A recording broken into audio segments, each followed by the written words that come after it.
Hola, soy un ciudadano cualquiera. Soy español y en las pasadas elecciones generales voté a uno de los partidos que conforman el llamado bipartidismo. No les diré cuál es para que no prejuzguen. Pablo Iglesias ya me juzgó al llamarme gilipollas en un tuit que decía que los votantes del PP o el PSOE en este país, o sea, la gran mayoría hasta hace nada, eran gilipollas. Bien, a día de hoy me siento indignado por el blindaje del bipartidismo ante la corrupción y con los males que aquejan este país tras el estallido de la burbuja y la consiguiente crisis económica. Me siento profundamente desmotivado desde hace tiempo. Yo también estuve en las marchas del 15M cuando parecía un movimiento prometedor. Estuve en círculos de debate, intercambié impresiones, tweets, artículos. Del 15M surgió un partido que acaparó y secuestró la indignación de muchos de nosotros. Me refiero a Podemos. Quiero desmontar el mito de Podemos, y no lo haré apelando al pasado turbio de sus líderes, Iglesias, Monedero, Errejón o su pareja sentimental, Tania. No entraré en temas de becas, irregularidades fiscales o de qué regímenes han recibido dinero, ya que a algunos les parecerá que esto es calumnia fácil. Un partido que aspira a gobernar no puede estar así de sucio, para eso ya están los viejos partidos. Pero como he prometido no entrar en ese juego, les hablaré de política. Les hablaré del modelo que proponen para España y me apoyaré en frases y en hechos con los que ellos mismos se han definido o identificado, fácilmente verificables. Mucha gente se piensa que no se puede estar peor, pero créanme, se puede estar mucho peor, y con esto no digo que haya que volver al bipartidismo. Gracias a Dios existe pluralismo en nuestro espectro político. ¿Por qué Podemos son comunistas, o peor aún, neocomunistas? Porque se han definido como tal. Pablo Iglesias ingresó a los 14 años en la Unión de Juventudes Comunistas de España, y es un comunista confeso. Juan Carlos Monedero ha sido asesor del régimen neocomunista venezolano entre 2005 y 2010, con despacho en la misma sede de gobierno y en contacto directo con el entonces presidente Hugo Chávez. En 2010, Monedero afirmó que quien no sea comunista es que es mala gente. También hemos contemplado a Errejón y a Pablo Iglesias cantando la Internacional junto con otros camaradas, ondeando la bandera comunista con la imagen de Lenin. Esta marcha obrera la utilizó Lenin para convertirla en himno de la Unión Soviética. Y tiene gran presencia en regímenes comunistas como Cuba o Corea del Norte. A Pablo Iglesias le hemos visto alabar a líderes comunistas asesinos como Mao, Lenin, Stalin, Ho Chi Minh, Fidel Castro o Chávez. ¿Cómo funciona el comunismo en la práctica? Básicamente, el comunismo en la práctica lo que hace es repartir miseria.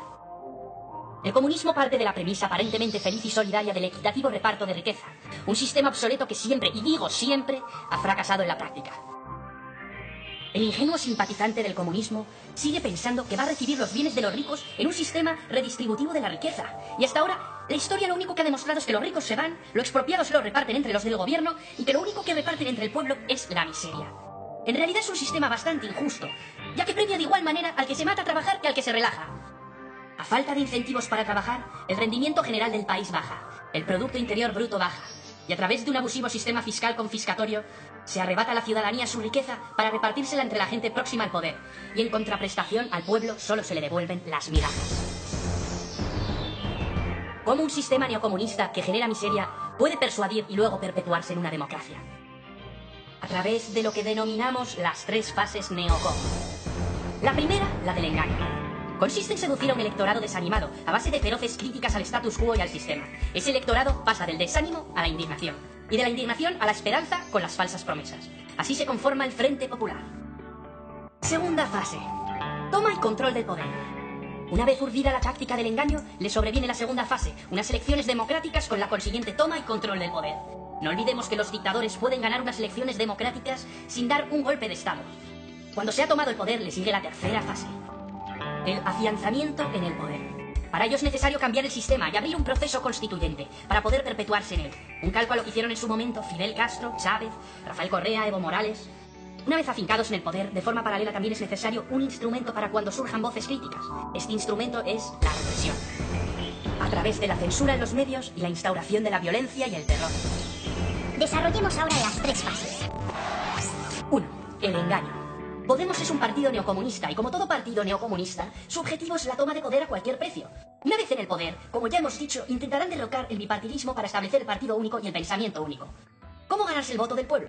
A base de recetas populistas y feroces críticas al status quo. Estas tácticas bien las conoce Monedero, antiguo asesor de Chávez y en parte culpable de lo ocurrido en Venezuela. En este país ocurrió algo parecido y bien puede servir para ilustrar lo que puede pasar aquí. Venezuela es un país inmensamente rico, gracias al petróleo y a su riqueza mineral. En 1958 cayó la dictadura en Venezuela y entró en un periodo democrático donde 2 partidos se alternaron el poder durante casi 40 años, uno conservador y el otro socialdemócrata. AD y COPEI. ¿Les suena, verdad? El bipartidismo cada vez se fue volviendo más corrupto y más insolidario con los problemas del pueblo. Entonces llegó la promesa, Chávez. Un venezolano con un mensaje que reivindicaba todo lo que los venezolanos sentían. Su aspecto era el de un venezolano cualquiera. Chávez le hablaba a la gente en un idioma que entendían. Les hablaba de su realidad cotidiana y los problemas que les aquejaban. Chávez elaboró una estrategia propagandística para la toma de poder. Culpaba, y con buena parte de razón, de los males del país a la cúpula, al bipartidismo. Incluso usaba expresiones como la casta, y con las mismas connotaciones. Renegó del eje izquierda-derecha, del bipartidismo. Les avisó a los políticos y a sus lazos oligárquicos que el tiempo se les acababa. Cabe añadir que Lenin, Stalin o Mao también renegaron del eje izquierda-derecha por considerarlo burgués. Ellos siempre se identificaron con el clamor popular. La expresión de la cúpula o la casta se hizo muy popular en Venezuela, no solamente entre sus seguidores, sino que todo el mundo empezó a usarla. Los demás candidatos, los mismos partidos políticos, los periodistas. Mucha gente vio en Chávez a un mentiroso y se tranquilizaron pensando que era imposible que llegase a ganar unas elecciones democráticas. Se hizo popular la frase, Venezuela no es Cuba. Pues bien, Chávez ganó las elecciones en 1998. El resto ya lo conocen. Pensamiento único, represión, censura, terror, violencia, muerte, miseria. Un país desabastecido con cartillas de racionamiento, sin productos básicos, sin medicinas, con el líder del partido de la oposición en la cárcel. La corrupción en Venezuela está en los más altos puestos de los estándares internacionales. 2. La toma de poder. Si Podemos alcanza sus objetivos y conquista el poder derrocando al enemigo del bipartidismo, Podemos siempre tendrá nuevos enemigos con los que justificar su lucha y revolución permanente. Europa, Estados Unidos, la Troika. Con estos enemigos justificará siempre sus medidas y reformas, cuando éstas causen impopularidad. Pero ya se encargarán de darle la vuelta para volver estas medidas populares por medio de la propaganda. Podemos ha anunciado que quiere nacionalizar y controlar las grandes empresas, al igual que sucede en los países comunistas. Pablo Iglesias no descarta nacionalizar, expropiar o confiscar las empresas que el gobierno entienda que son claves para garantizar el bienestar de los ciudadanos. Él defiende que la propiedad privada tiene que estar subordinada al interés social. Pablo Iglesias llegó a afirmar que ser demócrata es expropiar, pese a quien le pese. Podemos pretende recuperar el control público en los sectores estratégicos de la economía, telecomunicaciones, energía, alimentación, transporte, sanitario, farmacéutico, educativo. Básicamente consiste en quitarle el control a estos sectores para dárselo al Estado. Eso sí, a costa del dinero de los ciudadanos. No. Necesitamos lo contrario.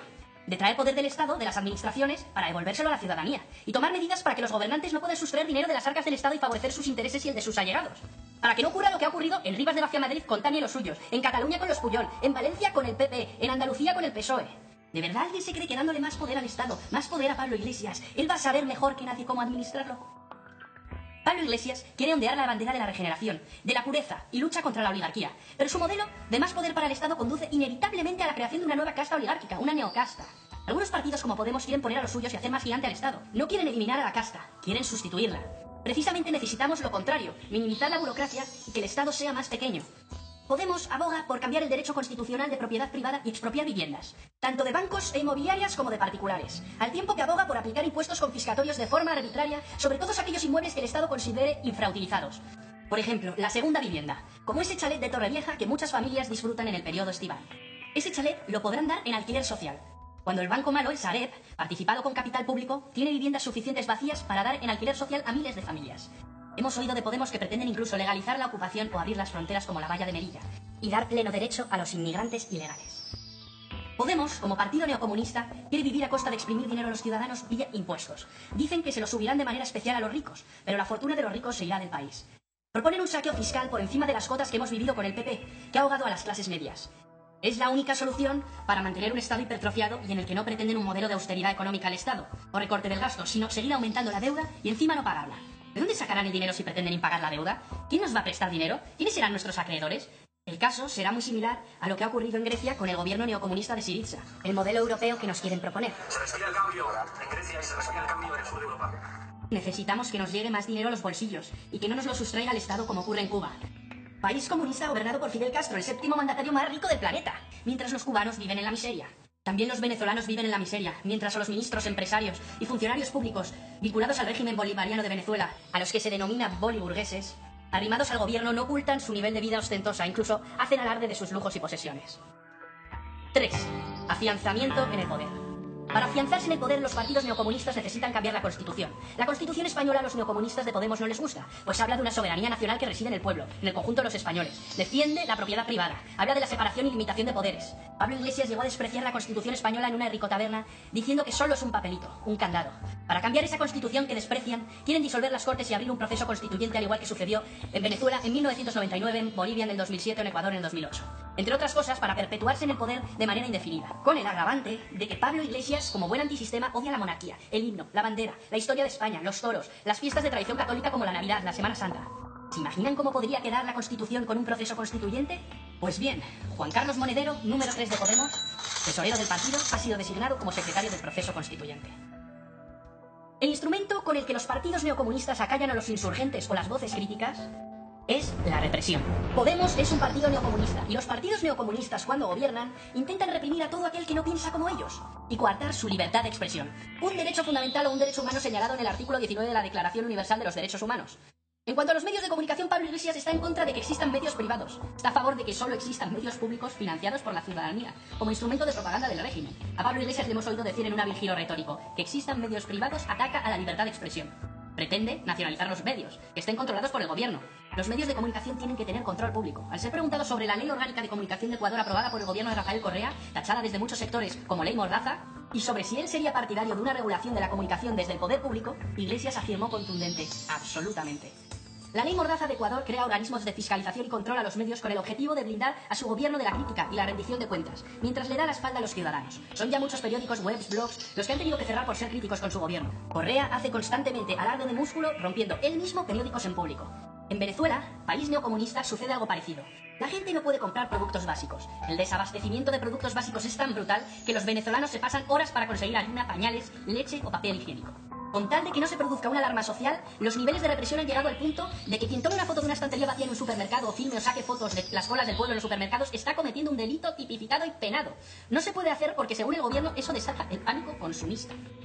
La otra cara de la represión en los regímenes totalitarios es la violencia y el terror. Al igual que ocurre en todos los regímenes comunistas, Pablo Iglesias justifica la violencia, porque Pablo Iglesias nunca ha ocultado su carácter violento.